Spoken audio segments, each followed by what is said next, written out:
Jean-Claude Delage. Bonjour. Vous êtes secrétaire général du syndicat Alliance Police. On parle beaucoup de l'annonce faite hier par le ministre de l'Intérieur, Bernard Cazeneuve, redéployer 1600 policiers et gendarmes pour surveiller ce qui doit être surveillé en termes de lieux publics. Est-ce que on déshabille Paul pour rhabiller Pierre? Est-ce que c'est ça qui se passe? Est-ce que c'est satisfaisant comme annonce de la part du ministère de l'Intérieur? Juste 10 secondes, Jean-Michel Apathy, juste pour saluer la mémoire des victimes et présenter nos salutations les plus fraternelles au peuple belge.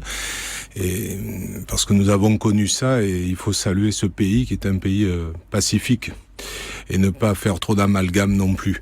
Je réponds à votre question très directement. Le ministre de l'Intérieur, le gouvernement, ils font ce qu'ils peuvent. C'est-à-dire qu'ils font ce qu'ils peuvent avec ce qu'ils ont. Et aujourd'hui, c'est en effet du redéploiement. Alors évidemment, on prend à gauche pour mettre à droite parce qu'aujourd'hui, il y a un besoin d'aller sur tel et tel type de mission. Bon, il est clair que tant qu'il n'y aura pas de sortie d'école en nombre suffisant, de gardiens de la paix qui arrivent sur le terrain en nombre suffisant, ça sera du redéploiement et forcément du déplacement de force avec évidemment l'épuisement. Oui, l'épuisement justement, oui. Quel est l'état des policiers, des gendarmes, pour ce que vous en savez, Jean-Claude Delage? Écoutez, en tant que syndicat majoritaire de la police, les policiers sont présents, ils répondent présents, fatigués, mais ils répondent présents parce qu'ils ont conscience de l'enjeu pour la nation, pour l'Europe et pour le monde d'ailleurs, plus largement. Ils ont conscience de leur rôle, ils ont aussi conscience que la population compte sur eux et aujourd'hui a une vision différente de la police, certainement depuis janvier, depuis le 13 novembre.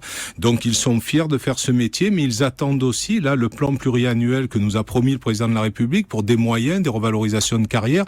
Nous avons fait alliance, une proposition SEM, nous sommes allés manifester devant le siège de la SNCF. Aujourd'hui, vous avez des milliers de policiers qui sont armés hors service, puisque les textes aujourd'hui, temporairement, pendant les temps d'urgence, le permettent. Ces milliers de policiers prennent le train, soit pour rentrer chez eux, pour partir en congé. Ils sont armés. Pourquoi n'offre-t-on pas la gratuité des transports ou à minima, ce qu'ont les collègues gendarmes, 75% de gratuité, pour que ces personnels, qui se seraient d'ailleurs signalés, puissent dans les trains, dans les transports, être, je dirais, utiles à la population. Et c'est un élément supplémentaire que, pour le moment, le gouvernement n'entend pas. Est-ce qu'il faudrait des embauches supplémentaires dans la police, à votre avis, pour faire face à une action qu'on imagine durable, qui va s'étaler dans le temps? Oui, bien entendu qu'il faut des embauches. Vous savez, nous avons, critiqué à l'époque la diminution des effectifs, même si on nous avait classé, catalogué politiquement. Les embauches qui ont lieu aujourd'hui en nombre limité, mais c'est toujours mieux que d'en supprimer. Oui, il faut des embauches, mais vous savez, un syndicaliste policier qui va vous dire qu'il ne faut pas d'effectifs, ça n'existe pas. Néanmoins, il faut revoir les missions. En fait, je ne vous posais pas la question sous un angle revendicatif, mais plus un constat du bon connaisseur que vous êtes, que nous, évidemment, nous connaissons moins bien que vous, de la réalité des forces de police. Jean-Michel Apathy, la question, elle est non seulement judicieuse, mais utile pour la compréhension. Je crois qu'aujourd'hui, il faut revoir les missions des policiers, il faut les recentrer sur leur cœur de métier, il faut mettre l'effectif là où il y en a besoin, la lutte contre le terrorisme, la lutte contre le grand banditisme, la lutte contre le trafic de drogue, parce que tout ça, c'est bien lié, on le voit bien.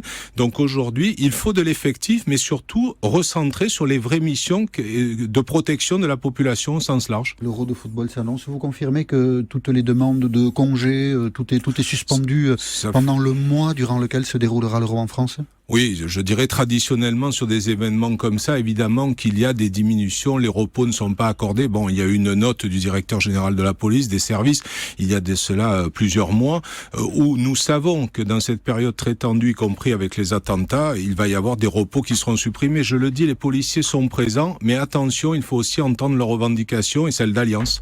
Merci Jean-Claude Delage. Merci à vous, Jean-Michel Apathy. Secrétaire général du syndicat Alliance Police, d'avoir accepté l'invitation d'Europe Midi.